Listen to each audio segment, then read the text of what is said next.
Sim, para mim só congela um pouquinho a imagem, mas dá para te ouvir. Tenho. Vamos começar então? Vamos.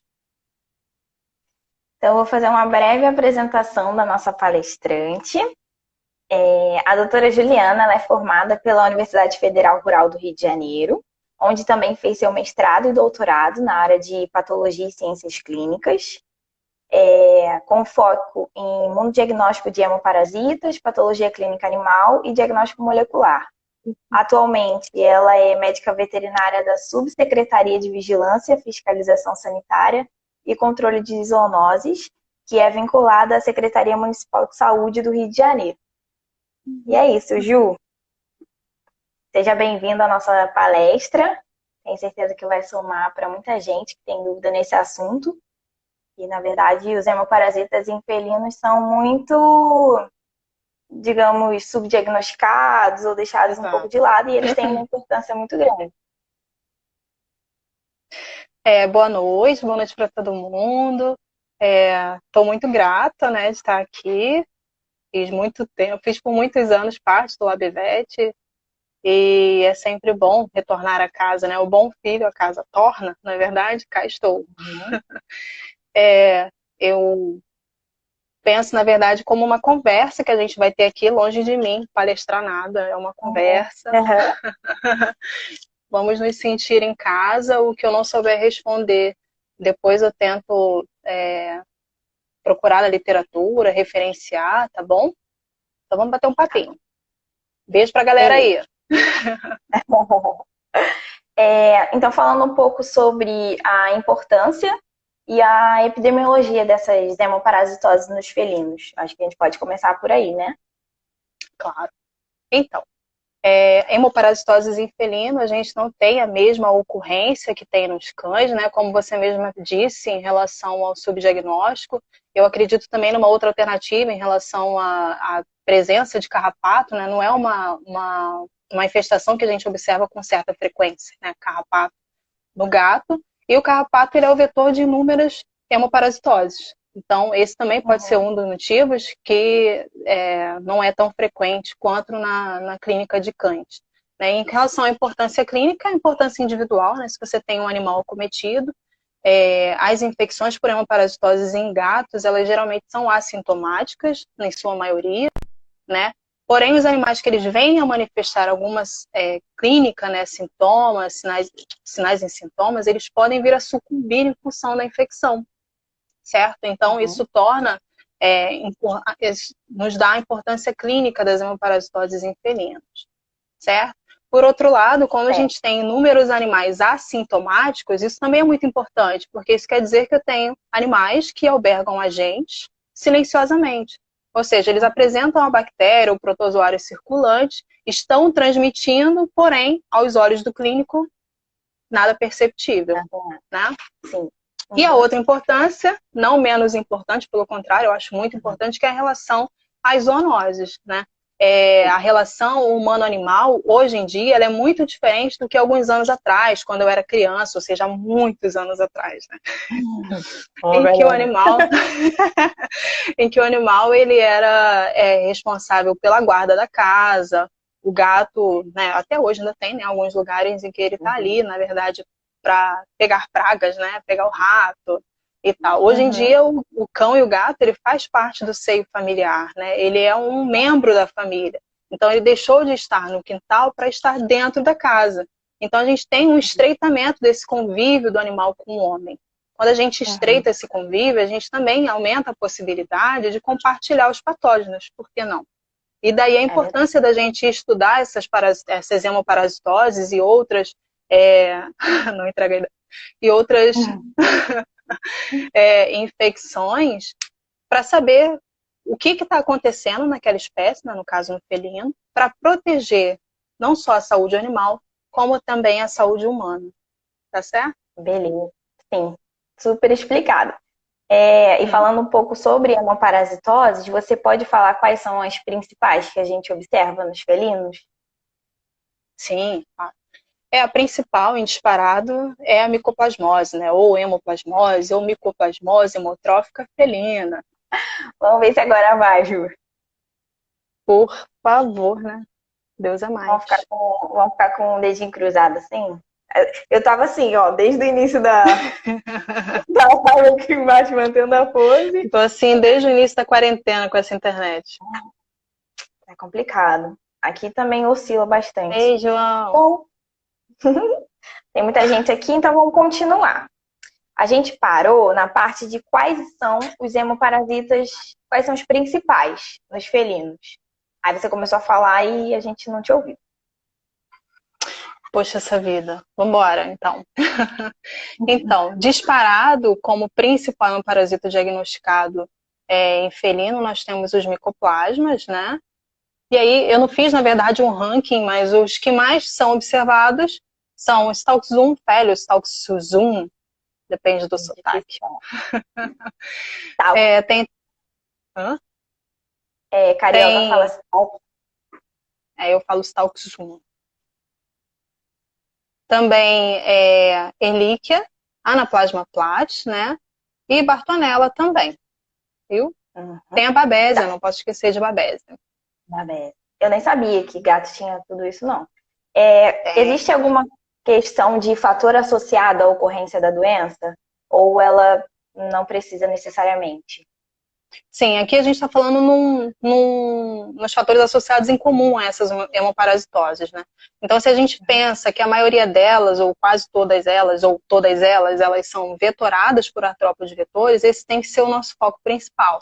Então, o principal é a infestação por ectoparasitos, né? E qualquer fator que venha aumentar a exposição do meu gato ao carrapato, à pulga. Então, gatos, machos, não castrados, que têm acesso à rua. Então, eles estão ali em contato com animais doentes, com animais errantes, e, consequentemente, eles estão mais expostos à infecção por esses hemoparasitas, né? Outros fatores também incluem a questão do imunocomprometimento. Então, animais que eles são portadores também do vírus da leucemia viral felina, o vírus da leucemia felina, o vírus da imunodeficiência felina, e outras alterações também que causem uma depressão desse sistema imune, é um fator predisponente para a infecção, sim. E quais são os sinais clínicos que geralmente a gente observa nos animais que têm sinais clínicos, né? A maioria assintomática, como a gente já falou, e os que desenvolvem estomatologia clínica, ainda tem isso também, a maioria são sintomas inespecíficos, né? Então, animal que tem anorexia, animal que tem apatia, tem redução do apetite, desidratação, depressão. Esses são os principais sintomas, e dependendo, obviamente, da fase da doença, né? Uhum. O que a gente tem disponível atualmente, tanto na parte clínica quanto laboratorial, para diagnosticar todas essas doenças de uma maneira geral? Parte clínica e laboratorial. Beleza. Clínica, a gente esbarra aí nessa questão dos sinais e sintomas inespecíficos, né? Não só em relação às hemoparasitoses, como outras doenças, né? São sinais que podem ocorrer em qualquer doença sistêmica, seja ela qual for, tá? E aí, quando você atrela ao diagnóstico clínico, a questão epidemiológica, então é um animal que eu resgatei na rua, né, ele estava infestado por pulgas, carrapatos, você acaba reduzindo o seu leque e estreitando a possibilidade de uma hemoparasitose. Mas entre elas em si, somente a conjuntura clínica, em alguns casos você consegue direcionar. Então, se você tem um animal com uma anemia severa, mucosas extremamente pálidas, você acaba direcionando um pouco também para a hemoplasmose. Mas não é fidedigno porque nem todas as infecções cursam com essa sintomatologia, tá? Agora, laboratorialmente, a gente tem um pouco mais de possibilidades. Então, tem análise de esfregaço sanguíneo, né? Você consegue observar as formas dos parasitas ali. É uma técnica que é rotineira, né? É de baixo custo, ela é rápida, mas ela tem uma baixa sensibilidade também, né? Então, tem os fatores positivos em relação à finança e negativos em relação à possibilidade, de fato, dela, de através dessa técnica, a gente conseguir identificar o parasita ali, né? E, além disso, você tem as interferências, né? Você tem os falsos negativos, por exemplo, que podem estar associados à própria infecção. Então, animal que tem uma infecção transitória, você tem aqueles picos, né? Hora está lá, tem alta parasitemia, hora baixa parasitemia. Então, se você pega ali um animal que está numa baixa parasitemia, a possibilidade de você encontrar ele na análise de esfregar sanguínea acaba sendo menor do que aquele que você pega com uma alta parasitemia, certo? Então, tem outros interferentes. Animais que fizeram uso de antibiótico ou do protocolo terapêutico adequado, por algum momento, por alguma fase. Tem a questão especificamente para o micoplasma, isso é importante, não posso esquecer de falar em relação ao EDTA, né? O micoplasma, eles são bactérias que são eperitrocíticas, né? Elas estão localizadas ali na superfície da hemácia. E quando essas hemácias parasitadas, elas estão em contato prolongado com o EDTA, ele tem a capacidade de deslocar essas bactérias, ele tira a bactéria da superfície da hemácia e aí você tem um falso negativo, né? Em relação aos falsos positivos, aí a gente tem outras possibilidades. Precipitação de corante, a questão de artefatos na lâmina, a possibilidade de confundir um micoplasma, por exemplo, com um corpúsculo de Raugeoli, a possibilidade de confundir os Salxizum, a Babésia e mesmo Teléria, né? Porque elas têm formas eritrocíticas muito semelhantes, tá bom? Sim. Em relação à plaqueta, tem a questão dos grânulos, em relação a artefatos sobre as plaquetas também, e aquele resquício nuclear do megacariose. Beleza. E aí, além do esfregaço, tem outras técnicas também, né? Tem.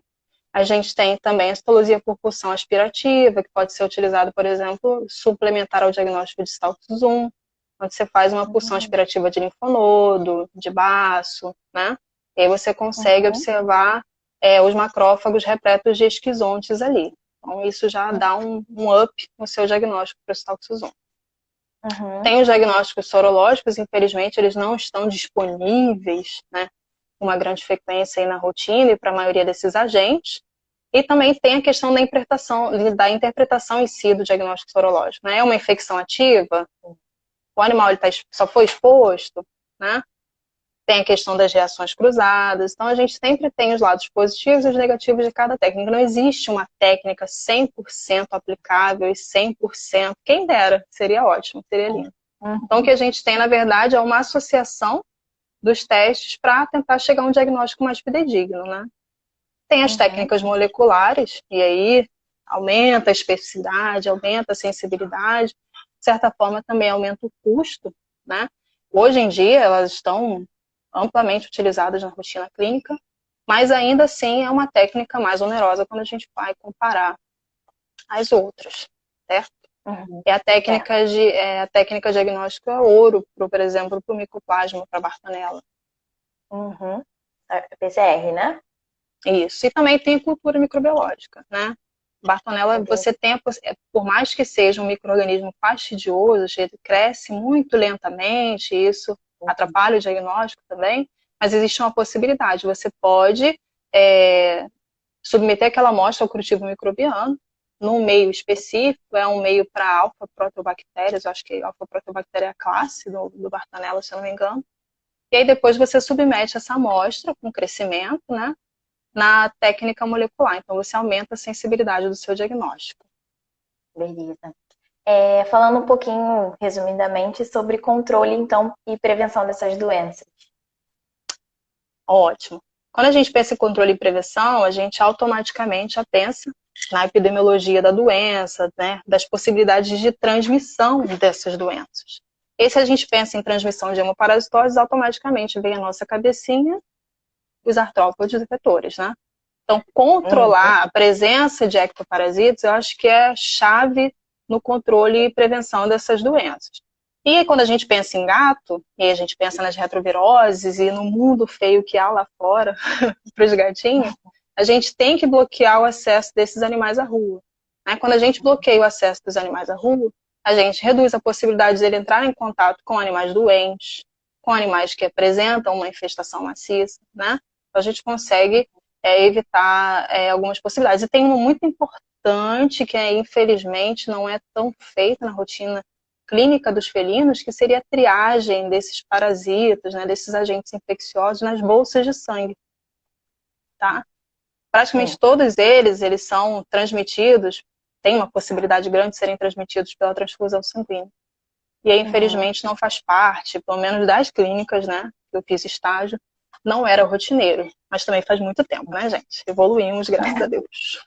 Vamos evoluir, gente. Principalmente os bancos de sangue e tudo mais. Agora Exatamente. a gente vai para a parte interessante, que a gente recebeu bastante pergunta. Eu vi, Então, bem a gente diferente, com vai. assunto bem diferente.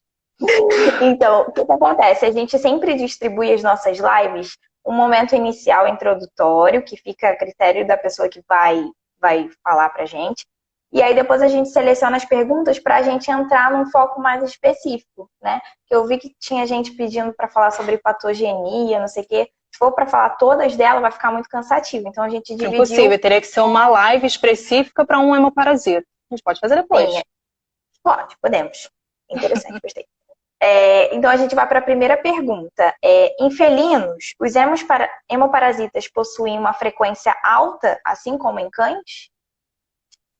Então, a gente até abordou, de certa forma, né, essa pergunta aí ao longo da live.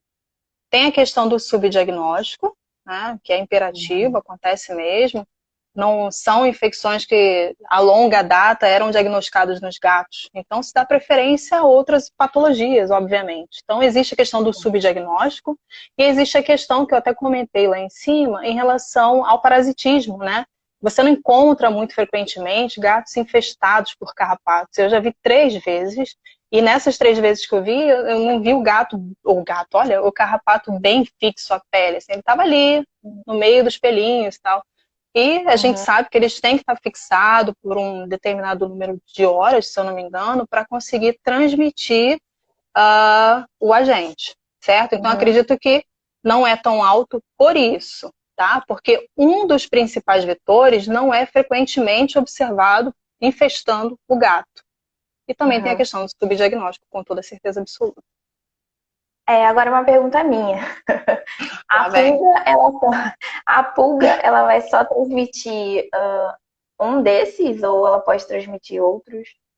Não, ela Sabe? pode transmitir outros. Ela é importante, ela tem um papel bem determinado em relação aos hemoplasmas e em relação à Bartonella.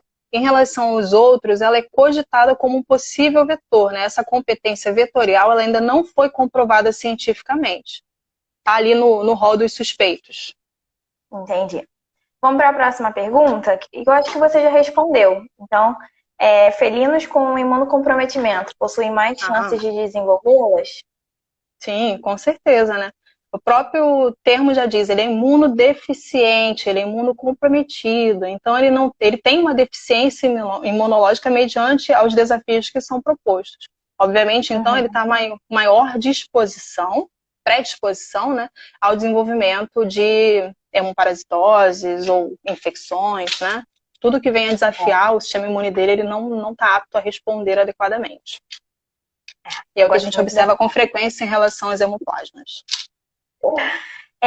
Perguntaram, existem testes rápidos para o diagnóstico de alguma delas para gatos? Caso não exista, é possível criar? Então, não temos. Tem um teste rápido, que eu também não sabia, que é o para o diagnóstico da dirofilariose, né? Existe. Mas em relação aos outros, para gato, tem um. Eu achei bem interessante até, porque você tem um que é só para gato, você tem um que é o mesmo kit, né? Que é para gato e para cachorro, e você tem um que é um combo, acho que é da. Pode falar? Pode. Da IDEXX. Essa aí que bomba. Que é um combo triplo, né, para diagnóstico de FIV, FeLV e também da dirofilariose. Tá? Caso exista... Qual foi a outra pergunta? Caso não exista, é possível criar um? Possível criar A questão é, eu acho que não existe não é que não exista, né? Mas não seja tão interessante, e aí financeiramente falando em relação, de repente, a interesse de empresas no desenvolvimento desses testes, porque não são tão recorrentes na clínica de felinos. De repente, se desenvolverem, a gente tem, então, um óculos para o diagnóstico das hemoparasitoses. A gente começa a enxergar efetivamente essas doenças, porque as ferramentas que a gente tem hoje, ou elas têm uma baixa sensibilidade, ou têm uma alta sensibilidade de alto custo. E aí fica difícil. De repente se desenvolve esses testes rápidos, que também não são tão baratos, né? Convenhamos. Sim. Mas é de mais fácil acesso para o clínico ali na rotina. a gente Uhum. consegue enxergar melhor como essas hemoparasitoses estão realmente ocorrendo na população de felinos. Você acha, então, que não exista porque é subdiagnosticado, então talvez não teria tanta procura? Acho que sim, tá? Eu acho que sim, né? Porque eu acho que o desenvolvimento dessas técnicas, obviamente, tem interesse no diagnóstico, mas também tem a questão de demanda. Uhum. Né? Entendi. Eu acho. Vamos para a Penso próxima eu. pergunta? Essa pergunta eu tenho muita dúvida, inclusive, porque eu já peguei casos e aí a gente fica meio gatos com inclusões em plaquetas. Também podem apresentar trombocitopenia, assim como em cães? Falar um pouco sobre essa questão de inclusão em plaqueta de gato, que é complicado. Interessante. Eu acho que o primeiro passo é confirmar se de fato é uma inclusão em plaqueta, né? Tem isso. A gente tem Sim. vários interferentes. Às vezes você tem ali um grânulo grosseiro ali sobre a plaqueta, um artefato, pode ser um resquício nuclear de megacariose, não necessariamente uma inclusão. Né? E aí como é que você aumenta, de repente, a sensibilidade? Você vai vasculhar essa lâmina.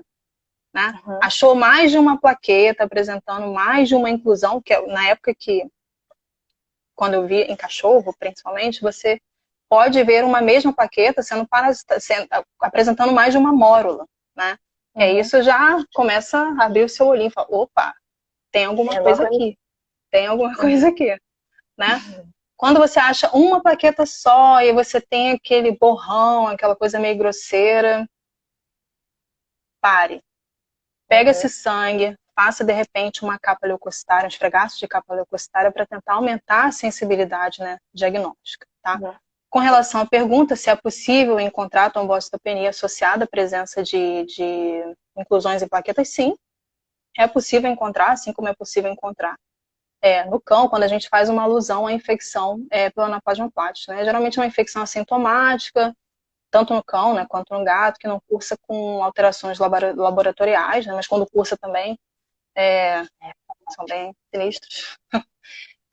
Mas pode acontecer, assim como pode acontecer no cão, mas não é obrigatório. Às vezes você tem um animal com uma inclusão ali e plaqueta absolutamente normal.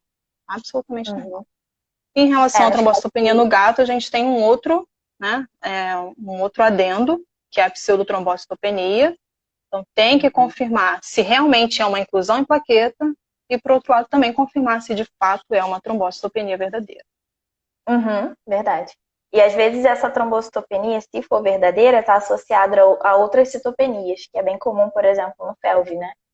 Sim. A gente vê tudo baixo. Ele está agindo diretamente lá na medula, deprimindo tudo. Vamos para a próxima pergunta? Qual o correto manejo clínico de transfusões sanguíneas para gatos com FeLV, por exemplo, para diminuir as chances de transmissão de hemoparasitoses? Então, um ponto que a gente não tocou, que de certa forma tocou, mas muitos animais sadios, eles albergam a bactéria. Né? Então, uma grande proporção dos gatos, eles apresentam hemoplasma ali circulante, vivem em perfeito equilíbrio parasito-hospedeiro, muito bem, obrigado, estou aqui.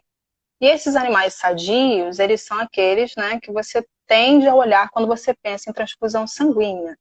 Acontece quando a gente trata de um paciente, seja ele qual for, né, mas em um paciente específico que é portador do vírus da leucemia felina, você tem que atentar aos seus cuidados, claro. E o primeiro deles é realmente usar uma bolsa de sangue que venha de um hemocentro devidamente triada para os agentes infecciosos, tá? De preferência, que esse diagnóstico seja feito por intermédio de uma biologia molecular, né? De uma técnica de PCR, seja ela convencional, de preferência em tempo real, que você tem uma sensibilidade muito maior. Eu acho que o cuidado é basicamente esse. Tá? Lembrando que as espécies que são ditas menos patogênicas para um paciente imunocompetente, ela é tão patogênica quanto, né? Não quanto Mycoplasma moteris, mas as outras, elas, quando a gente pensa num paciente imunocomprometido como aquele portador da FeLV, ela é patogênica também, tá bom? Então a gente tem a questão dos portadores assintomáticos, né?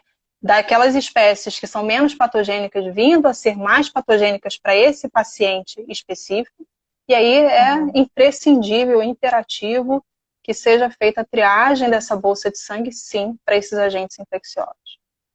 Ainda mais porque esse animal vai receber constantemente, né? Transfusão. Exatamente, exatamente. E aí tem a questão da compatibilidade, inclusive, né? Essa que é muito importante. É chata de fazer, mas é muito importante. No gato, no gato também é comum observar anemia hemolítica imunomediada por hemoparasitoses, assim como em cães? Então, essa questão de ser comum ou não é um pouco difícil de mensurar, mas o que eu posso dizer, o que eu posso afirmar, o que eu posso dizer é que existe sim a possibilidade, tá, de ocorrência de anemia infecciosa imunomediada secundária à hemoplasmose, principalmente quando a gente fala de uma infecção mediada pela espécie mais patogênica, que é o Mycoplasma haemophilus, tá? Ela é a espécie mais patogênica, disparado, e na fase aguda ela pode ocasionar uma anemia imunomediada, de moderada a grave, e por vezes esse animal ele pode evoluir a óbito, inclusive. Entendi. Quais as principais características morfológicas das inclusões de hemoparasitas em felinos e quais são as células que costumam ser acometidas?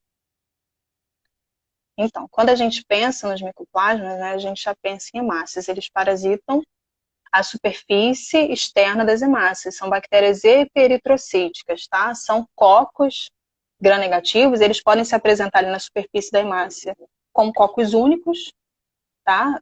Como cocos em cadeias, e tem uma forma mais rara, mas que também é possível, que é a forma em anel, né? E que, inclusive, essa forma ela vai causar uma dificuldade em diferenciar de infecção por outras espécies. Stalk-zoom, Babesia, tá? Em relação ao Stalk-zoom, ele parasita hemácias e também fagócitos mononucleares ou macrófagos teciduais, tá? Nas hemácias, eles estão sob a forma de piroplasmas ou merozoítas, tem diversos formatos, mas o mais comum é a forma em anel ou aquela forma em fone de ouvido, aqui assim, ó, tá? E nos macrófagos, você vai achar um macrófago grandão, né, ali presente nos vasos, nos macrófagos presentes nos vasos teciduais e eles repletos de esquizontes, que é a forma que você encontra dentro do macrófago. Tá? Beleza. Tá, esses são... Babésia vai ser em hemácia também? Né? Exatamente. A babésia também é hemácia, também são piroplasmas e somente piroplasmas. E aí a gente também tem a questão de Ehrlichia canis e Anaplasma flatus. Né? Você observa, no caso da anaplasma, infectando plaquetas, né? São mórulas, você pode observar mais de uma mórula dentro de uma mesma plaqueta. E em relação à Ehrlichia, está parasitando células mononucleares, tá? Também são mórulas. Beleza. Estão perguntando como é o nome dos cocos que ficam por cima da hemácia. É micoplasma, né? Ah, sim, não sei se está falando em relação a ser eperitrocítico, né? Está na superfície. Isso. Vamos para a próxima pergunta. Felinos podem ser acometidos por girofilária, né? Com o desenvolvimento de microfilaremia? Pergunta maravilhosa, inclusive. Olha, pode. Bartonella, dificilmente você encontra na análise do esfregaço sanguíneo. Tá? Mas também são cocobacilos. Difícil de ver, nunca vi. Vi num trabalho, mas ele não diferenciou. E olha que tu trabalha com gato, hein? Mas até pela questão de frequência. Então, tá parasitando hemácia, tem o mesmo formato, só que tem até um trabalho, né, que publicou uma foto com cocos na superfície de hemácia, mas ele não diagnosticou, não diferenciou com hemoplasma, né, que é muito mais frequente. Então, é bem complicado você falar, era uma Bartonella. Não sei. Enfim, em relação à girofilária, com o desenvolvimento de microfilaremia, né? Pode acontecer? Pode. Mas é pouquíssimo provável, e eu vou explicar o porquê. Né? O que a gente tem? No ciclo, rapidamente, resumidamente, o ciclo da girofilariose, né? A gente tem o envolvimento do mosquito vetor, né? O artrópode vetor que está envolvido na girofilariose felina, são os mosquitos, né? Os mosquitos da família Culicidea, aí a gente tem a possibilidade de Culex, de Aedes, de Anopheles, né? E os parasitas adultos da girofilária, eles estão lá no coração, nas câmaras cardíacas, principalmente direita, né, mas principalmente a direita, e a artéria pulmonar também. Esse parasito adulto, na fêmea, ela libera as larvas de estágio 1, L1, também chamada de microfilária na circulação sanguínea. Então, o que a gente observa lá na análise do esfregaço sanguíneo é a larva de primeiro estágio da Girofilaria imitis. Então, quando o mosquitinho vem lá, no gato, ou no cachorro, picou, e aí ele adquire essa forma que é a microfilária. Dentro do mosquito, essa larva ela se desenvolve de L1 a L3, tá? Que é a forma infectante. E aí esse mosquito, quando ele vai novamente se alimentar, né, fazer lá o seu repasto sanguíneo, ele deposita a L3. A L3, numa sequência de meses, ela vai cumprindo etapas de maturação e de migração, né? E ela se desenvolve, ela passa ali pelo tecido subcutâneo, atinge a musculatura, ganha circulação e até chegar lá no seu sítio-alvo, que é artéria pulmonar e ou câmaras cardíacas direitas, certo? Então, nessa evolução, nessa migração, essa larva de terceiro estágio, ela evolui para o de quarto estágio, para o verme adulto, para o verme adulto imaturo, e depois, lá no coração, lá na artéria pulmonar, em verme adulto maduro, que é o que é capaz de liberar a microfilária. Esse é o ciclo esperado. O que acontece? Qual é a particularidade do gato? Tá? Essa fase de verme adulto imaturo ou jovem para a fase de verme adulto, ela é suprimida no gato. Por algum motivo, somente 90, apenas não, né? De cerca de 90 a 95% desses vermes não evolui para a forma adulta. Então aí você já tem uma quebra nessa infecção, você já reduz a parasitemia desse animal. E daqueles que evoluem para a fase adulta, poucos liberam microfilárias na circulação sanguínea, tá bom? E as microfilárias que chegam na circulação sanguínea, o gato, com o seu sistema imune bizarro, eu diria, ele consegue, num período de 2 meses, sumir, desaparecer, acabar com essas microfilárias. Então, você pode encontrar? Você pode, nesse período de 2 meses. Porque esses animais que venham que com o seu sistema imune, né, em pleno funcionamento, consigam debelar essa infecção, eles provavelmente não voltarão a liberar a microfilária na circulação sanguínea. Tá? Então, por isso que existe a possibilidade? Existe. Né? Você tem um período de 2 meses para detectar a microfilária ali. Mas é muito difícil. Tá bom? Entendi. Tá. E às vezes um gato também imunocomprometido, talvez, será que ele consegue? Aí é outra história. Porque é o sistema imune dele que está fazendo com que essa parasitemia seja baixa, né? Entendi. Aí a gente já fica a dúvida. Ai, que saco. Sempre tem o FIV-FeLV para acabar com a nossa vida, entendeu? Sempre. Né? A gente aceita que dói menos. Gatos têm erliquiose? Se sim, adquirem picada de carrapato? Acho que você já falou, né? De certa forma, sim. Eles têm sim, né? É uma das possibilidades. Tem um trabalho de 2019 que, dentre os parasitos pesquisados em análise de esfregaço sanguíneo, que ele mais encontrou foi a erlíquia. Tá? Entendi. Ele fez esfregacinhos de ponta. Pode ter a mesma sintomatologia igual nos cães ou não? Pode sim. Tá? É aquela coisa. A maioria ou assintomáticos ou com sintomas inespecíficos. Tá bom? Mas pode acontecer. E tudo depende do status imunológico do animal. E aí, quando a gente fala de status imunológico no gato, né? Então, ela pode ser. Só falar em relação à transmissão. Ele pode ter, sim, erliquiose. Aqui no Brasil, não tem nenhum estudo que tenha comprovado efetivamente a competência do ripsépalo sanguíneo em transmitir. Mas ele é o principal suspeito, ele é o que está incriminado na erliquiose canina. E aí, se você tem um gato que tem a circulação de o mesmo parasito que circula no cão, né, com a mesma característica filogenética, é possível que a transmissão seja a mesma. E tem aquela questão que a gente falou, qual é a frequência em que eu observo um gato parasitado, infestado com carrapato? É uma pequena. É bem difícil, verdade. Vamos entrar agora no assunto micoplasma. Perguntaram aqui. É, é fácil a observação de micoplasma nas hemácias e como que eu confirmo o diagnóstico? E se você puder falar um pouquinho de patogenia, seria legal. Tá bom. Fácil não é. Fácil não é porque a gente tem a questão da característica da própria técnica, né, diagnóstica, esfregaço sanguíneo tem uma baixa sensibilidade, você tem a característica de infecção, né? Os micoplasmas, eles cursam frequentemente com essa questão de parasitemia transitória, certo? Certo. Então, em relação à técnica em si, é uma técnica que tem uma baixa sensibilidade e depende do grau de parasitemia para eu ter uma efetividade nesse diagnóstico. Tá? Então, animal que tem uma alta parasitemia aumenta a minha probabilidade de encontrar. Um animal que tem uma baixa parasitemia, certo?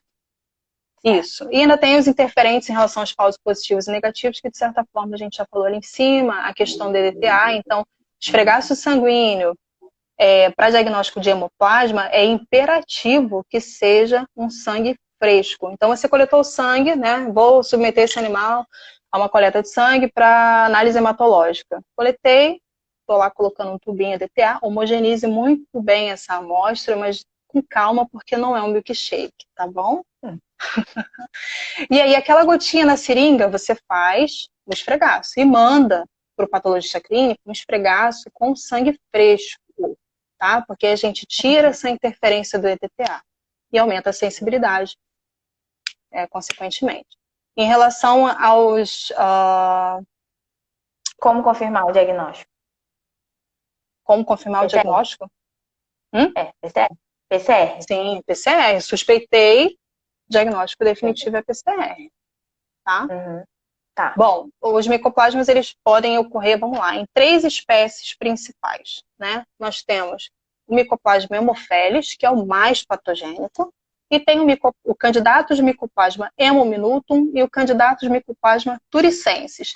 Essas 2 espécies, elas são ditas como menos patogênicas. E a infecção por elas, geralmente, não tem qualquer alteração. E aí eu já estou falando de um paciente imunocompetente, tá, gente? Então, não tem sintomatologia clínica, não tem alteração laboratorial evidente. Quando a gente fala do micoplasma hemophilus, que é o mais patogênico, aí a história muda um pouco de figura, tá? Ele é mais patogênico mesmo, inclusive paciente imunocompetente. Ele pode causar uma anemia hemolítica que varia de moderada a grave, né? Então, animal que tem... E como é que acontece em relação à infecção transitória? Então, quando você tem um pico de parasitemia, geralmente é um animal que tem um pico febril também. E nesse mesmo tempo que ele tem um pico de parasitemia e o pico febril, ele tem uma redução dos valores hematológicos. Então, animal que tem anemia, você pode ter redução de contagem global de eritrócitos, de percentual de hemoglobina e também de hematócrito, tá? Então, é coincidente nisso. Alta parasitemia, valores hematológicos lá embaixo. Tá bom? O que mais falar? Em relação às alterações laboratoriais, né? O que você observa nessa anemia hemolítica secundária à infecção pelo hemoplasma, pelo micoplasma hemophilus, numa fase aguda de infecção, é uma anemia, geralmente, tá? Macrocítica e hipocrômica, são anemias responsivas, em que você tem na lâmina toda aquela característica de uma anemia com resposta, né? Você tem muito reticulócito, né? Você tem policromasia, você tem anisostose, você pode ter corpúsculos de Raul-Joly, você pode ter ali a presença de hemácias nucleadas, né? Os metalocristos. No caso de micoplasmose, quando o paciente apresenta anemia hemolítica, além do corticoide na dose imunossupressora, você costuma usar imunomodulador? Qual e por quanto tempo? Imunomodulador? Então, em relação à hemoplasmose, é indicado... Rapidinho.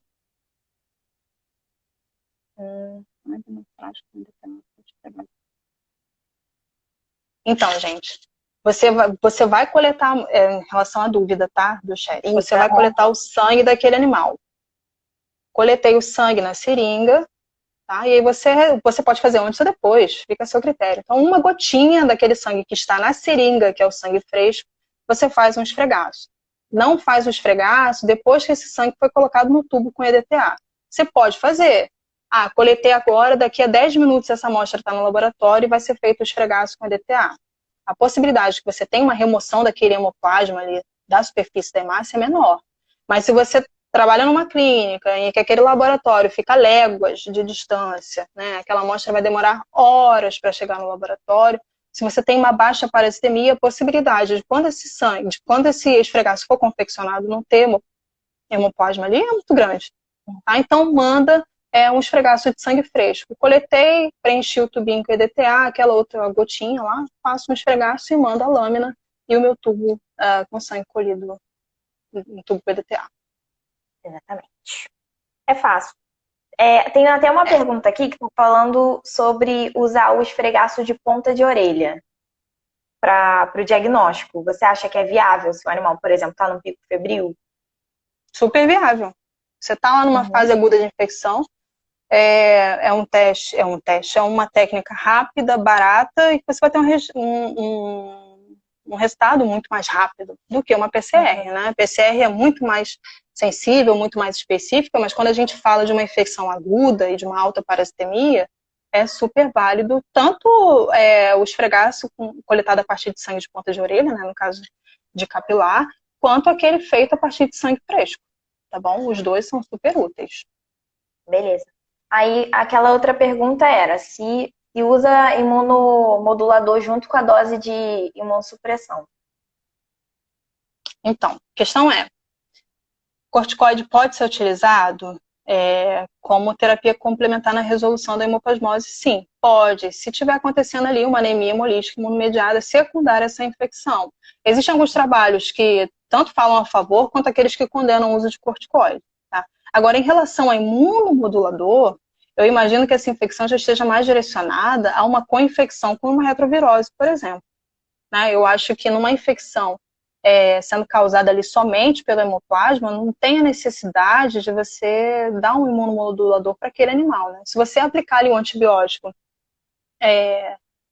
adequado, der um suporte clínico para aquele animal, sei lá, um animal que está com uma anemia, fazer uma transfusão se for necessário, né? O hematócrito está muito baixo, um animal que está desidratado, então você fazer um suporte de fluidoterapia, eu acho que é o suficiente. Então, antibiótico mais terapia de suporte. Imunomodulador, a gente começa a pensar quando tem um animal que foi infectado por eu, Juliana, na minha pouquíssima, quase nenhuma experiência clínica, tá, gente? Por favor. Se tiver algum clínico aí assistindo que tem uma opinião diferente, né, será muito útil com toda certeza absoluta.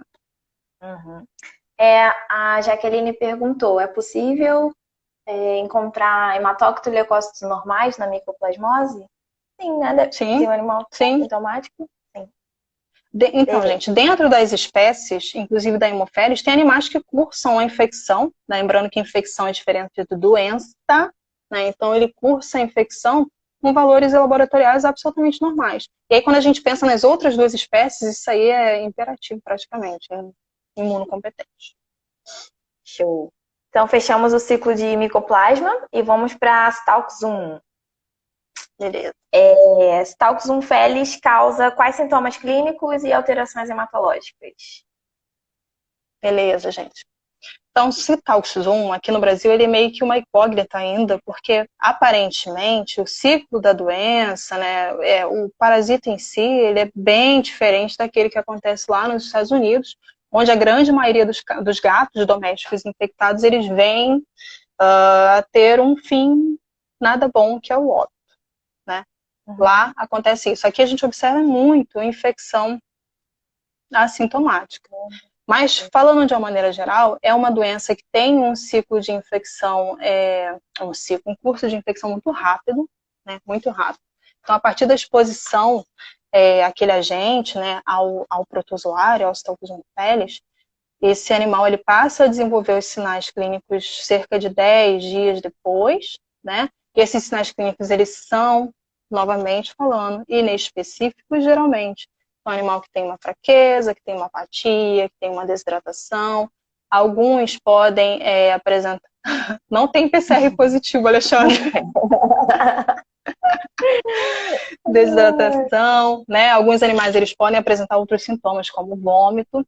E aí, logo após essa manifestação dos sintomas, esse animal pode ter um pico febril de 40 graus, né, que aí justamente é a fase eritrocítica da doença, e logo depois ele sucumbe e morre. Então, esse é o quadro da infecção grave, que é o que é observado geralmente lá nos Estados Unidos com esse curso de doença. Aqui, não é o que a gente observa, tem até um caso que foi atendido, a amostra dele chegou no Labim, né, lá no João, e o João analisando o esfregaço sanguíneo, não sei como esse esfregaço foi feito, se foi sangue fresco, assim, para dar essa informação para você, deve ter sido tudo, né? O João, se manifesta aí. Eu não sei. Então, o João, analisando o esfregaço sanguíneo, ele detectou as formas lá na hemácia, né? Ele detectou os piroplasmas, os merozoítas na hemácia. E aí ele já ligou a anteninha e ligou para o clínico. Caio. E ligou para o clínico. Desculpa, gente. Ligou para o clínico e pediu para o clínico fazer uma histologia, né? Uma punção aspirativa de linfonodo. O clínico fez essa histologia, chegou para o João e o João viu lá os macrófagos repletos de esquizontes. Caramba! Mas qual era a sintomatologia desse gato?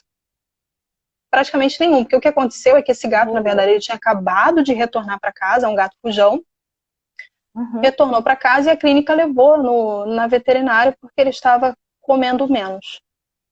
Essa é a queixa diagnóstica, tá? Então, João achou os macrófagos repletos de esquizontes, ele mandou essa amostra pra gente, foi feito, então, PCR e estava lá, é uma amostra muito positiva para o Citox 1.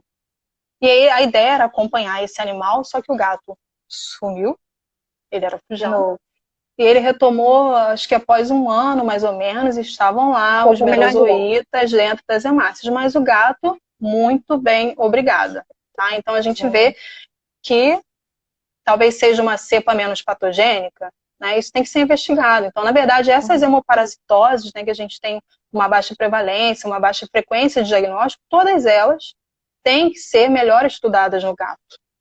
É o foco da professora. Citox 1 é encontrado como que é a morfologia dele, você já falou, né? Que é o fonezinho de ouvido ou a forma anelar. Ou o anel, isso. Na hemácia, né? Que você tem no macrófago tecidual são os esquizontes lá dentro. Beleza. Você sabe alguma coisa sobre o tratamento nos casos de animais com sintomatologia clínica? E se esse tratamento só deve ser iniciado no caso quando o animal realmente apresentar a sintomatologia clínica? Entendeu? Então, tratamento, se eu sei o tratamento... E se só inicia com sintomatologia clínica? Sim, eu acho que sim. Eu acho que pelo que a gente tem observado, né, de infecção por Citox 1 aqui, gente, eu não estou falando que não tem caso de óbito, tá? Tem também. Tem um caso até no Rio de Janeiro. Mas a maioria deles, né, e até por trás dos bastidores, porque o João ainda não publicou esse dado, mas ele tem, né? A gente tem um caso também no laboratório que o animal ele tinha lá PCR positivo, a presença do merozoíta em lâmina, mas o animal não tinha qualquer alteração laboratorial também. Então, focando nisso, apresentar o sintoma clínico, para mim, ele é imperativo para eu pensar em relação a tratamento. Tá? Então, o animal apresentou merozoíta, acho que eu faria uma sequência, né? Estou analisando a mesma sequência que o João, inclusive. Estou analisando lá o esfregaço de sangue, observei as formas merozoítas na hemácia. Próximo passo, histologia. Achei macrófagos repletos de esquizontes. Próximo passo, tem estomatologia clínica associada? Não tem. O que eu tenho que fazer? Acompanhar esse animal. Não vou acompanhar, no caso desse gato, que ele não favoreceu muito a ideia de acompanhá-lo, né? Mas acompanhar em intervalos menos espaçosos, né? Até porque pela característica de infecção, embora aconteça lá nos Estados Unidos com essa característica, mas pode acontecer aqui também eventualmente. Então tem que ser uma, como é que eu posso falar? Como é que fala? Ajuda, Agatha. Tem um acompanhamento mais curto, isso, por períodos mais curtos. Tratamento, né? Os casos em que foi observado, tudo isso é dos Estados Unidos, tá? O caso em que foi observado com resolução clínica é o mesmo tratamento, basicamente, para a babesiose, né? Eles pertencem à mesma, não sei se piroplasmia classe, Caio me ajuda, ou ordem, Acho que é Enfim, mas óbvio. eles têm uma relação genética bem estreita, né? E o tratamento é antiprotozoário, né? Aquele dipropionato de imidocarb, imizol, se eu não me engano, o Uhum. nome, associado à atropina, por vezes, para evitar as reações adversas, né? E alguns Uhum. autores relatam também o uso associado de antibiótico. Tá? Beleza. Isso aí é para Tá uma perguntando. resolução clínica, não é para uma resolução microbiológica. Isso não confere ao animal não apresentar mais o parasita. Beleza. Importante, importante. Tá perguntando aqui se Citaxum é transmitido por carrapato ou pulga. Carrapato, tá? Carrapato também. Beleza. Carrapato. E aí uma grande questão em relação ao Citoxum e a sua forma de transmissão é que os carrapatos que são comprovadamente capazes de transmitir esse protozoário, eles não acontecem aqui, eles não ocorrem no Brasil, né, que é o Dermacento variabilis, se eu não me engano, e Amblioma americano. Aí eles dois têm competência vetorial, mas eles não acontecem, não ocorrem no Brasil. Então, investigar, investigar, investigar Então, como, por que essas doenças estão acontecendo nos gatos que a gente tem aqui. Família beleza. Teleride. Obrigada, Andresa. Vamos falar um pouquinho agora de Bartonella, Bartonellose, que é a doença da arranhadura do gato. Não é isso? Isso aí. Vamos lá. Bartonellose em felinos. Poderia falar sobre sinais clínicos e laboratoriais e quais são os testes para confirmação? Bartonellose em felinos. Tem importância clínica? Tem, Juliana? Pode ter, em alguns casos. Qual é a grande importância da Ju, Bartonellose? Oi. aqui a live vai acabar porque vai dar 60 minutos. Aí eu vou sair, vou voltar pra gente Tá bom. continuar sobre a Bartonellose, tá? Então, pessoal, volta aí rapidinho. Falei pra quem tá gostando Estávamos. mandar um joinha pra gente. Ih, As pessoas estão entrando ainda. Vou vamos esperar a saber, Dana. então. Arruma aí, é importante. Tem muito jeito não, bebê. Ai, a gente depois podia. Você acha que dá pra falar rapidinho de leishmania em gatos? Que perguntaram. E aí Senhor, eu não sei. depende do que, né? Não sei muita coisa de leishmania, não. O Tá bom. que perguntar? Não sei. Alguém perguntou alguma coisa sobre leishmania. Se a pessoa estiver por aqui, deixa eu ver se me mandaram a Oi, pergunta de Predu! leishmania. Deixa eu ver se mandaram aqui de leishmania.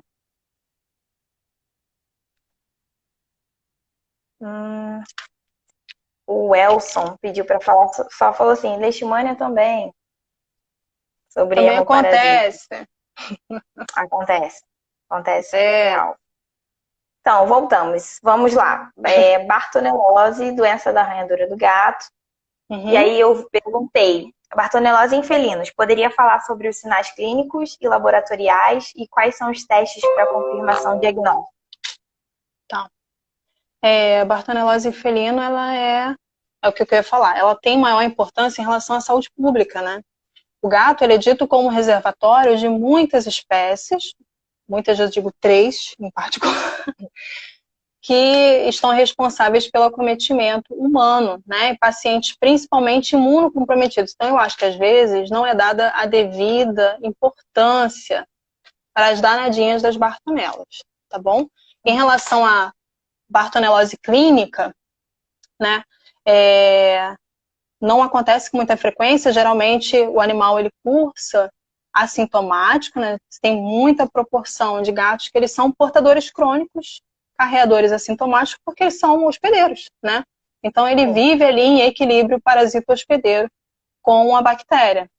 Existem alguns animais que desenvolvem a sintomatologia clínica sim, geralmente são leves, transitórias e autolimitantes. O que geralmente se observa é um abscessozinho no local da inoculação da bactéria. Alguns animais podem ficar letárgicos, alguns podem desenvolver uma anemia mais discreta. Tá? Alguns animais eles têm um aumento de linfonodo periférico, né? Geralmente que drena a área ali onde foi feita a inoculação. E tem alguns animais que também desenvolvem sintomatologia grave. Né? Então, dos graves e que tiveram evolução a óbito em felinos, são aqueles que desenvolvem endocardite, miocardite. Tem alguns animais que apresentam febre de causa desconhecida e a bartonelose entra como um diagnóstico diferencial também. Uveites também pode acontecer, tá? Em relação às alterações laboratoriais, né, tanto hematológica quanto bioquímica nesses animais infectados, geralmente não são observadas. O que às vezes se observa é uma eosinofilia persistente, tem alguns animais que têm hipergamaglobulinemia também. No nosso trabalho, né, na minha tese, a gente viu a eosinofilia até como uma alteração laboratorial associada à infecção nesses gatos. Só que o que a gente não fez? A gente não investigou as outras causas prováveis de eosinofilia no gato também. Então, isso atrapalha, né, a nossa afirmativa de que efetivamente essa alteração laboratorial estava associada ao curso crônico da infecção. Mas se todos que tinham Bartonella tinham eosinofilia, será que não todos, não todos, 70, 60 e poucos por cento. Bastante, bastante. Sim. E quais são os testes laboratoriais para confirmação? Então, análise de esfregaço sanguíneo não é uma possibilidade justamente em função da frequência em que se observa essa bactéria parasitando hemácia. Muito, muito baixíssima, não vi nenhum animal. E aí, quando você acha, você tem que fazer o diagnóstico diferencial com os hemoplasmas, que são as bactérias que estão ocorrendo frequentemente ali, infectando essas hemácias, né? Uma outra possibilidade seria os testes sorológicos, né? E os testes sorológicos, eles não estão disponíveis comercialmente para uso em clínica. Tem até teste, tem teste já rápido, gente, para Bartonella. Tem sim. Mas usa muito em pesquisa e principalmente na clínica de humanos, né? E aí esse teste você consegue verificar a presença de detectar anticorpos que foram produzidos pelo hospedeiro para a Bartonella rinceli, para a Bartonella quintana, e por isso que eu digo que é mais específico para humano, tá? Então, tem a questão de todo o teste sorológico, realmente é uma infecção ou só teve contato, né? Uma outra possibilidade muito importante seria também a questão da reatividade cruzada. Diagnóstico sorológico de Bartonella, você pode ter uma reatividade cruzada com outros agentes, como a Coxiella burnetii, que é o agente da febre Q, da Clamídia também, é uma possibilidade de reação cruzada, e com outras espécies de Bartonella também. Tem os testes, aí dentro da Bartonella, como a gente até comentou antes, a gente tem a possibilidade do cultivo microbiológico, né, usando, não cresce em meio de cultura convencional, cresce no meio de cultura específico, e muito lentamente, né, 30, 50 dias, e também tem os testes moleculares, aí a gente tem um aumento da especificidade, um aumento da sensibilidade, né, no diagnóstico dessa Bartonella, e você pode usar muitos genes para tentar diagnosticar. Então, a gente tem 16S, tem, caramba, quais foram que eu usei? RTH4, você tem, ai, meu Deus, quais foram os outros? Tem outros genes, gente, tem vários genes. Tem o ITS, tem o GLTA, desculpa, 16S, eu não sei se é uma possibilidade, na verdade. Sobre Bartonellose, pode falar sobre os mecanismos de transmissão, tanto do animal para outro animal, quanto do animal para o homem? Existe uma incógnita, na verdade, assim, não é efetivamente elucidado como essa bactéria é transmitida. O que a gente sabe é que é imperativa a presença do ectoparasita, a pulga, tá? A presença dela nesse ciclo de transmissão é vital, tem que estar ali. Por quê?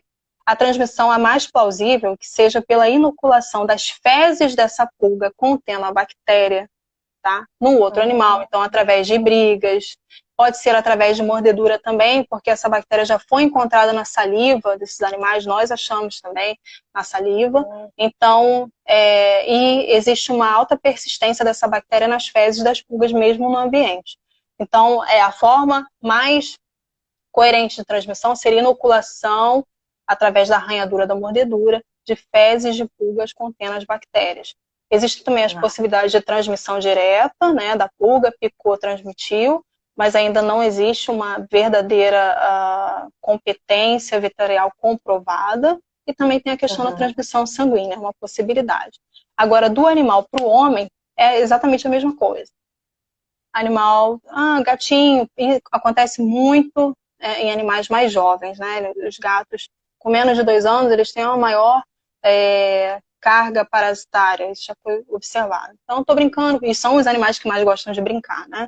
Os gatinhos jovens. Então, tá lá o gatinho jovem brincando, te arranhou, se ele tiver presença, né, de fezes ali nas garras, ele inocula, e aí o que acontece geralmente no humano é o desenvolvimento, como a gente até falou, de sintomas mais leves, né? Paciente imunocomprometido, né?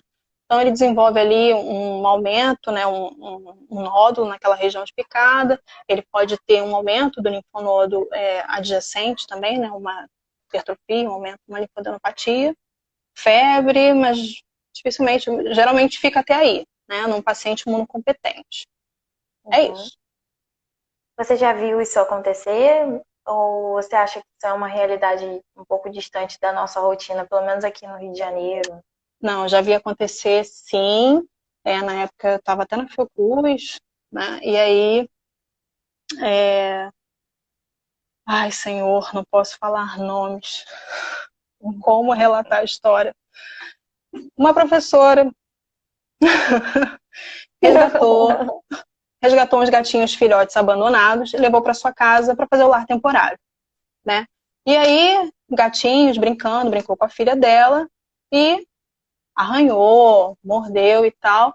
E aí, exatamente isso aconteceu. Desenvolveu uma nodulação muito pequenininha, gente. Parece um machucadinho, né? No local da arranhadura.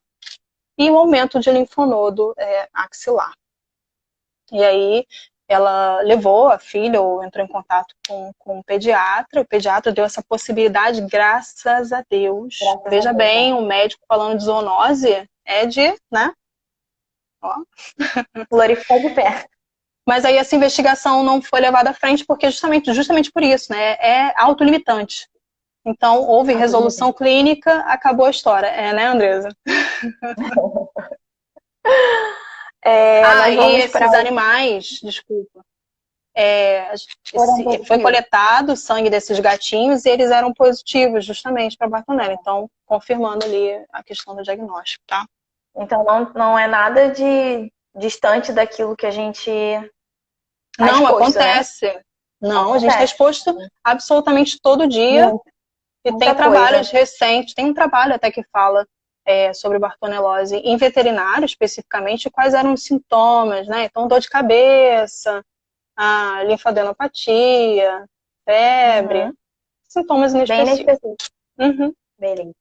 A gente vai para a última pergunta sobre Bartonella. Perguntaram sobre o tratamento de bartonelose e se os felinos, depois da melhora clínica, ainda são reservatórios da doença. São sim, minha gente, porque eles são reservatórios e vida que segue, né? É isso. Então, com relação, somos um grupo de risco, com certeza. Somos. A gente não tem noção disso, né? Não. Enfim, pelo menos a gente está aprendendo nessa época a lavar a mão, né? Já é importante. Então, entre um atendimento ou outro, vamos aderir à técnica de lavar as mãos. Mas vamos lá, em relação ao tratamento da bartonelose, né? A bartonelose ela é basicamente uma associação, uma antibiótico terapia prolongada que pode ser feita com o uso de antibiótico único ou múltiplas bases, né? E esse tratamento ele geralmente dura de 4 a 6 meses. O antibiótico de eleição, como a gente sabe, para tudo no gatinho, e em relação às hemoparasitoses é a doxiciclina, na dose de 5 a 10 miligramas quilo, CID ou BID, tá? A diferença é que aqui, em relação à Bartonella, esse antibiótico, ele é usado por longo período. E aí a gente já tem que atentar em relação ao uso da doxiciclina, das tetraciclinas, no caso, no gato, que é a questão da possibilidade de esofagite e estenose esofágica. Então, ainda mais uma terapia prolongada, né? Então, administrou a medicação, ou junto com o alimento, ou assim que deu o medicamento, administrar água nesse animal. Tá bem? Beleza. O que mais quer falar? Tá. Quando que é indicado o tratamento? Oi? Depois da melhora clínica, ele ainda é reservatório? Ou quando que é indicado o tratamento? Sim. O tratamento ele é indicado em duas situações, porque você não é indicado o tratamento em animais sadios, salvo uma exceção, eu vou dizer qual. Então, são duas opções para tratamento. O animal apresenta sintomatologia clínica e o diagnóstico positivo para Bartonella. Eliminei todas as outras possíveis causas. Posso tratar. Ou uma situação em que eu tenho um animal que é positivo para Bartonella, independente dele apresentar sintomatologia clínica ou não, se esse animal ele tem como tutor um paciente imunocomprometido, ele deve ser tratado, tá? Após essa terapia prolongada, existe 100% de eficácia na remoção da carga microbiana? Não. Não existe uma garantia, tá? O objetivo da terapia da bartonelose é você minimizar a bacteremia.